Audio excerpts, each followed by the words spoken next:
Today we'll be hosting Professor Paul Tipton. My major area of interest, I think, is probably occlusion. Before that, my passion was cricket. The worst person I want to go and see is a dentist. No extension for prevention anymore. Everything that we do in dentistry is a compromise. And I asked them, how many times do you do gold on the molar that's broken?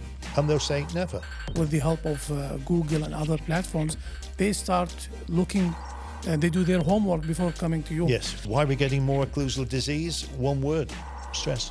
Now, what about, Doctor, the tools of ex vivo simulations? An AI-driven simulation and the computer model will be much better. What about this trendy hot topic of dynamic occlusion? Our teeth, when they come together chewing-wise, they only come together for maybe 4 to 15 minutes during the day. It's a matter of trying to get that balance right. And the only person who can get that balance right is your patient. You get some certain insights and these things. You're smiling, so... Supposedly.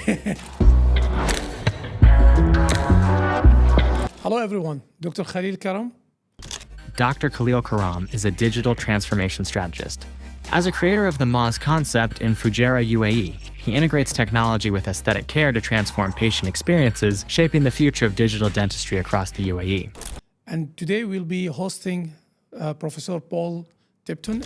Professor Paul Tipton, acclaimed prosthodontist, founder of Tipton Training and president of the British Academy of Restorative Dentistry. Through restorative and implant courses, he has mentored 5,000 plus dentists, elevating standards in the UK, Europe, and the Middle East. And I think he doesn't need any acquaintance. He's a very well-renowned dentist with experience on all the fields of dentistry. Without further ado, we'll start with Dr. Paul to introduce himself, and then we ask him the right questions. Hi, thank you very much for having me. First of all, thank you for being here. I am a prosthodontist. You can see from my face, I've got a lot of experience. I've been practicing a long period of time. I qualified 40 years ago. So I'm now a professor in restorative cosmetic dentistry, a specialist in prosthodontics. And my major area of interest, I think, is probably occlusion. Before that, my passion was cricket. And I don't know if anybody out there knows the game cricket, but I was a professional cricketer. I played cricket for Lancashire many years ago as a professional. And that was really my huge passion. And I think probably with any form of sport, if you get good at sport, you only get good at sport by working hard and trying hard and putting in the extra hours. And I think that's probably what's helped me as a dentist by taking that work ethic from sport into dentistry. So I've worked very hard at my dentistry, worked many long hours to get to a position where I'm maybe starting to understand it. Maybe. Starting. So it's very interesting to cricket because I have a good idea about cricket as well. It's a very it needs a lot of patience to practice. It does. And it's a very long game. You need to play it for one whole day to get it. Now, I think, Doctor, being a 40-year dentist, seeing all the changes from the different eras of dentistry, I think it will be very insightful for us, Doctor, how the timeline of dentistry went from where you have started and where we are today, actually, in sense of remarks, changes, challenges. All these things will be very insightful, Doctor. See, I suppose the major changes we see are trends. And the trend has gone from when I first started as being reparative. And the most important thing was to repair the teeth so the teeth lasted. It's now trended towards more aesthetic. So we are doing aesthetics. And the part about long-lasting comes second. I think this is society generally. We live in a throwaway society. And we all know that if we have a hole in our sock, what do? We buy a new pair of socks. If a button comes off my shirt, what do? We buy a new shirt. So in years gone by, I'm still of the generation where my mother and father, if they had a hole in the sock, would darn the sock. If there's button missing, would keep the shirt and buy a new button and put a button on. So we live in a throwaway society.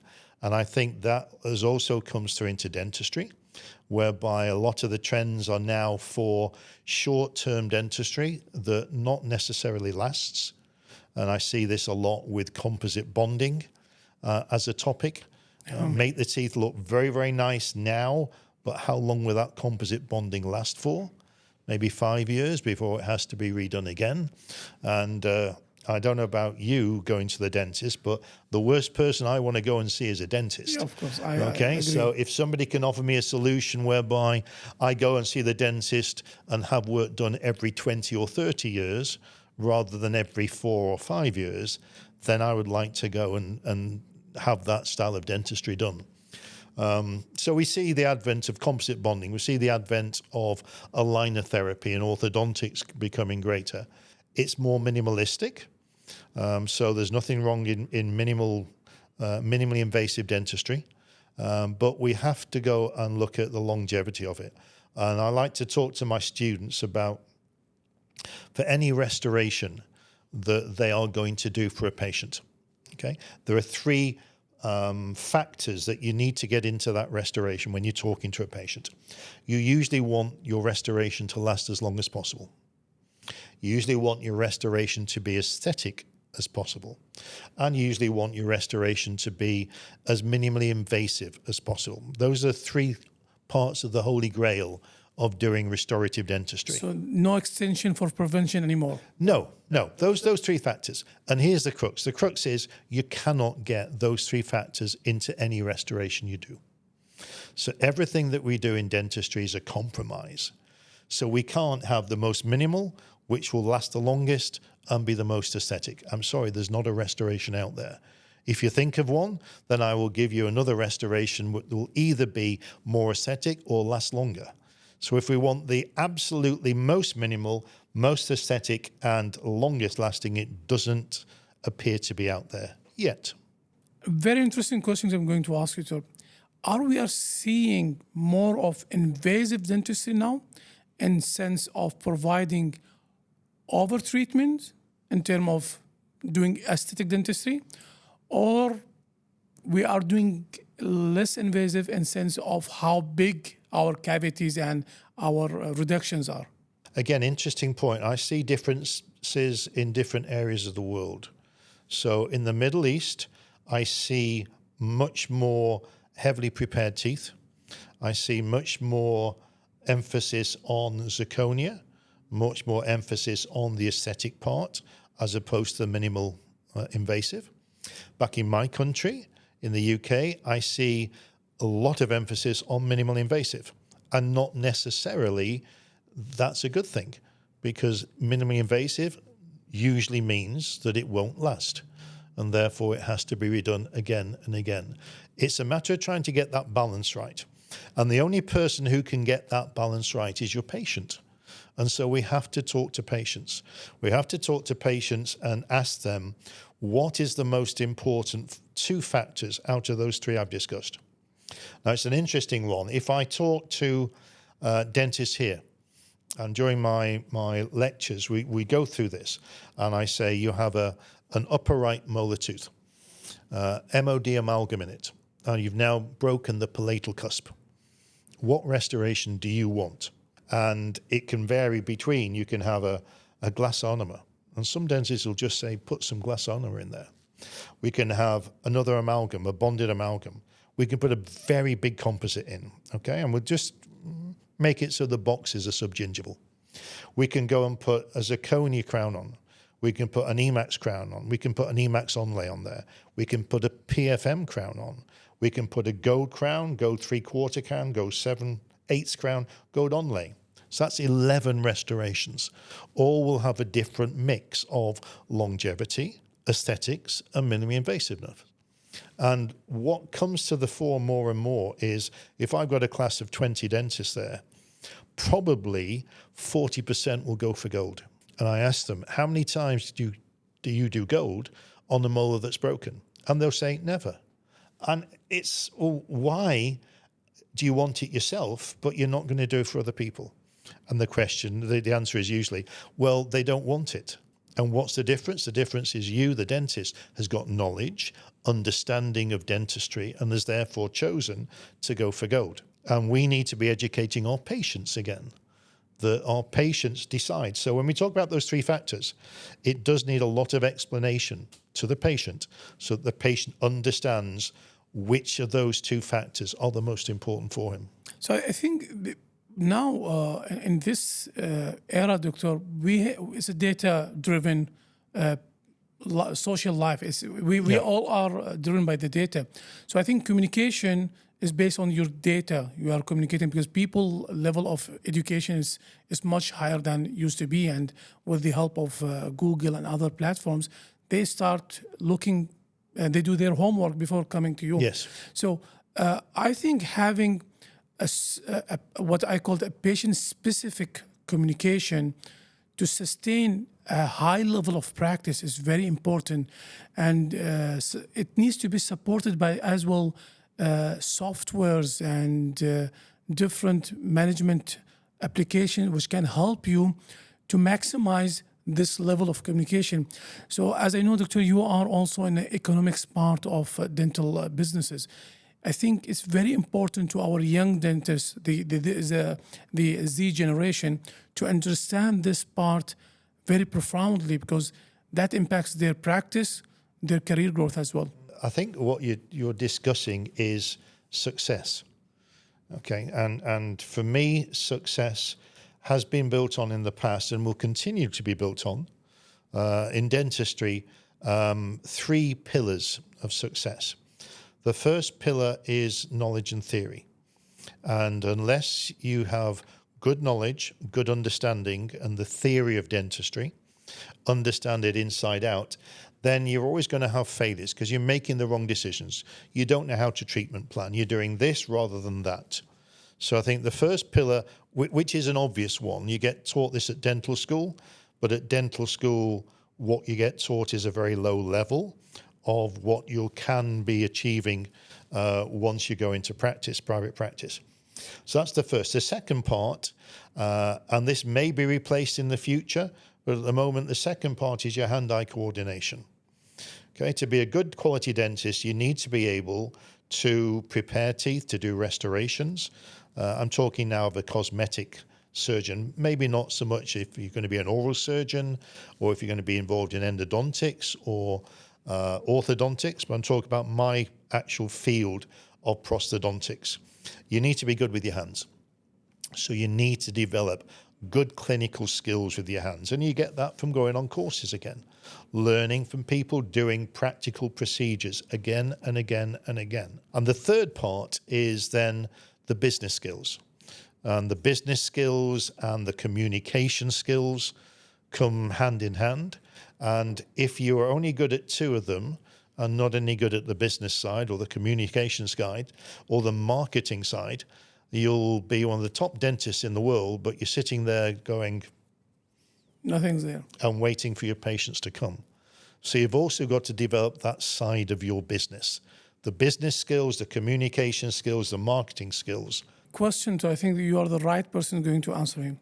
Where is the evidence dentistry currently, from both perspectives, the knowledge itself and the practice, where we are actually? We're getting more and more evidence-based dentistry. But one of the things, sometimes you cannot prove some things. Okay, the ideal model is the animal model. And medical ethics boards do mean that more and more we can't do the ideal scientific style of test or examination because we are now involved in medical ethics boards. I'll give you, for instance, many years ago, we used to have the monkey model. And I'm not saying we should or shouldn't do it. That's a different story. But on the monkey model, we could go and test things. And we could test materials out directly on the pulp. And we could see what happened to the pulp of a monkey. And then what would happen if we treated that pulp in different ways and what the response would be. And of course, we can't do that anymore. There were studies done on students, dental students in the States, where final year dental students were given deliberately non-working side interferences, only for a small period of time, okay, and just tested them over a month. What would happen if suddenly you were given non-working side interferences? How is that going to affect you? Can't do that anymore. So whilst the data is getting more and more and more, some of the studies, the real relevant ones, we aren't able to do. There's an interesting question. Now, what about, Doctor, the tools of ex vivo simulations? So we are talking about materials and their physical properties. How accurate these simulation tools for research are getting, and we are getting more accurate data for these materials compared on the long run or longitudinal studies. Are simulating these long-term studies? What do you think of this? Well, I'm not a material scientist, number one. So materials is probably one of the weakest parts of my teaching, and I give that over to other people. However, all the tools that we've had previously on simulation of chewing, on simulation of saliva and caries, they've not been great. They've not been great. I know that AI is coming in more and more. An AI-driven simulation and the computer model will be much better. However, again, I'm not a expert at AI, and although I sit on one or two AI boards, it's more those people telling me what is happening in the AI situation. But when it comes to now the practice of dentistry, we do all know that dentistry is becoming so diverse in So sense big. of practice. But how we can summarize dentistry today after 40 years of practicing it? So dentistry is getting bigger and bigger, and it's more and more difficult to keep up with the topic which is yours. And so my dental topic has been more and more going from restorative dentistry into prosthodontics and then into fixed prosthodontics. So fixed pros is my particular field. And over the years, I think that the major factor which I look at, which has been the keystone, the cornerstone of success, is occlusion. And occlusion drives everything. And again, when I do my lectures, my small group lectures, here in Dubai, in the UK, we lecture all throughout Europe. The one factor which comes through is that their occlusion teaching is very poor. And so we need to educate dentists more and more on occlusion. And we say, why is the occlusion teaching so poor? Because occlusion is taught by older dentists who've been through a lot of experience. It's very difficult for newer graduates to understand occlusion and work with occlusion without a certain amount of experience as well. We teach occlusion. Occlusion, in my hands, I feel is very simple to teach. It's a matter of getting the bite right when we do this, up and down, the bite right when you go forwards and backwards, and the bite right from side to side. That's all occlusion is about. There's 5 principles, and once you understand those principles and break occlusion down, it becomes very simple. And the problem with the occlusal teaching is that it's poor, and occlusion affects every part of dentistry. If you don't get the occlusion right, then your endo is not going to work. You're going to get relapse. Don't get the occlusion right, and your perio won't settle down, and you'll still have mobility. You don't get the occlusion right, and your orthodontics is going to not necessarily fail, but potentially cause problems elsewhere. So occlusion is the one thing that ties all of dentistry together. It's the lifeblood that goes through all of dentistry. And that's the bit that I try to teach after 40 years of experience and 40 years of going on courses, etc. Now, when it comes, Doctor, and all these different, let's say, the evolution of dentistry itself, are we going to more diverse selection of different treatment modalities and materials, or we are approaching to more unified or universal practice of dentistry in sense of the materials and the approaches? I think the materials are getting more and more. So I think we're probably getting more diversified with that. With occlusal teaching stayed the same. Okay, those principles are still the same as they were 30 and 40 years ago. Yes, we're getting into a more digitally driven age where we can maybe finesse the occlusion, or we can maybe get a bit closer to the shapes of restorations with our dental technicians before we put them in the mouth. But the principles and theories of occlusion are exactly the same as they were 30, 40 years ago. So we are still practicing the old occlusion. We have to practice because that's the human being there's no much changes in your physiology. Those are fundamentals. There are certain fundamentals in dentistry, and that's a fundamental. Now, you mentioned the digital dentistry. Now, myself as being very exposed to digital dentistry, there's a lot of tools and facilitations happening in this practice. Are those things helping us to practice better occlusion, or you see that still we need more profound understanding for the occlusion by specialists and other things? Because now with the digital scanners, softwares, you get your occlusal mapping there. You get some certain insights and these things. You're smiling. So supposedly. So I think, and there's AI platforms as well. For example, Bite Finder.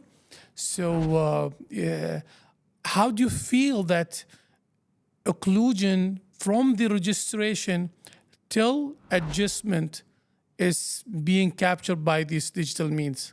The first thing is that we need to have an understanding, a comprehensive understanding of occlusion before we can start to work with these tools. That's the first thing. You can't take a beginner and give him all these tools, these lovely AI-driven digital tools, scanning, etc., and expect him to understand the occlusion. So we have to learn analog first before we can learn digital. And at the moment, we have to ask ourselves, is digital going too quickly? Are we teaching people too much digital?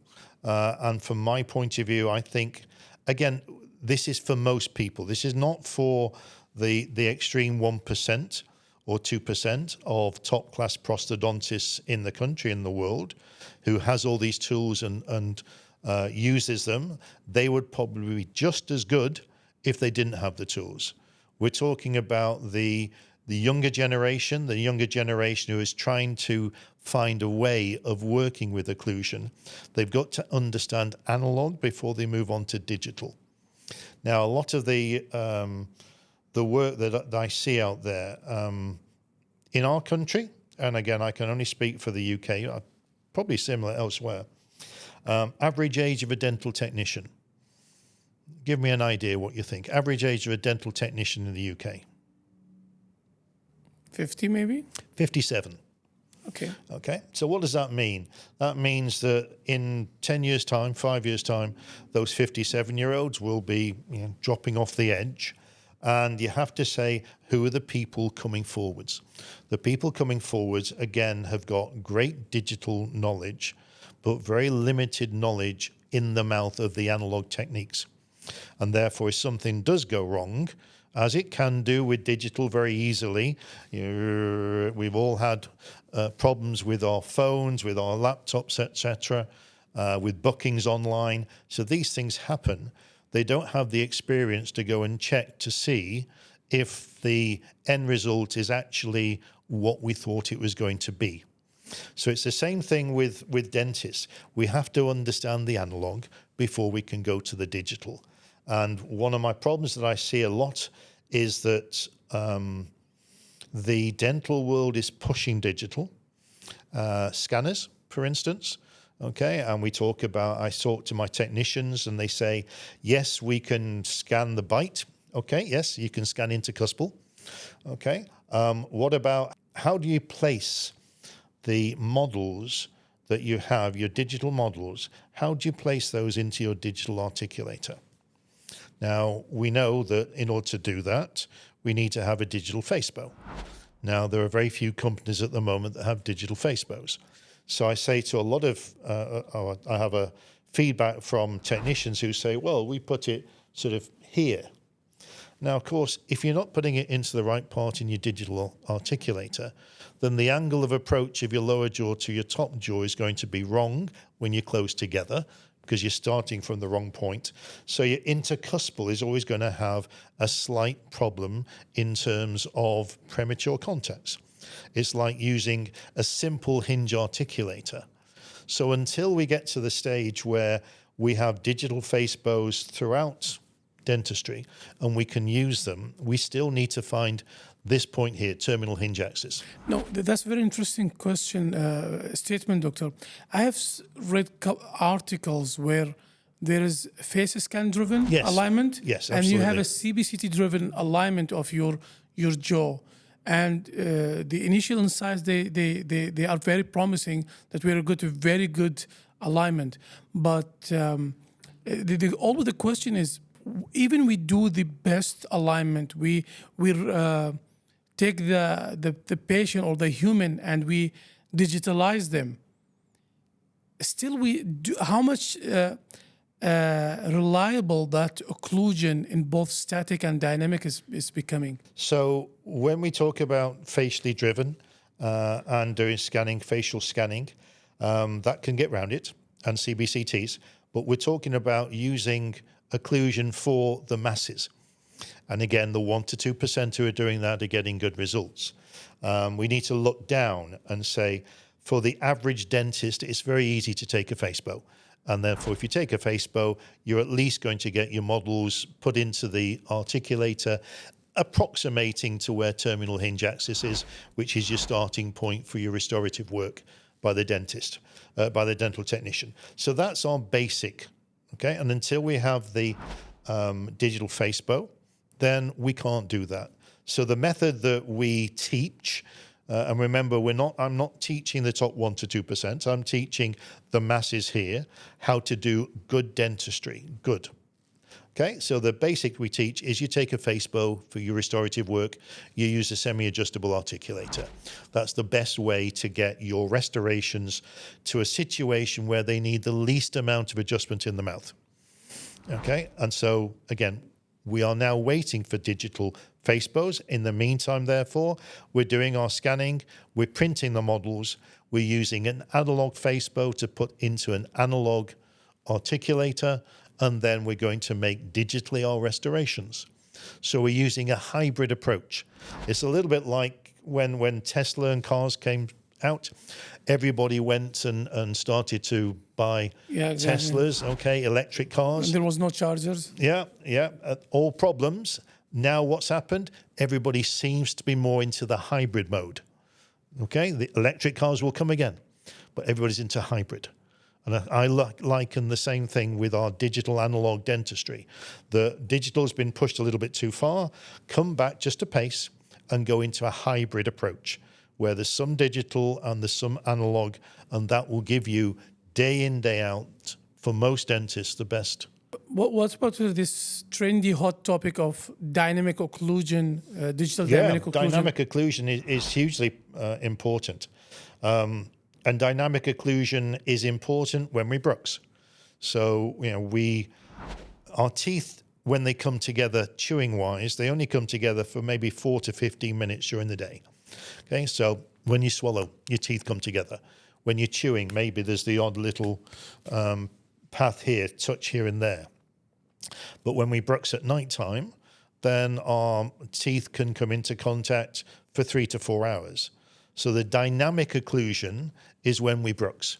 And we have to put an occlusion for our patient as though he's a bruxer, and we develop an occlusal scheme for that patient for when he does brux, because that's when the damage is done. I think, what do you think, Doctor? Which is the ideal occlusal scheme? So should we, or let me rephrase it, should we choose our occlusal scheme, or should we choose our material first?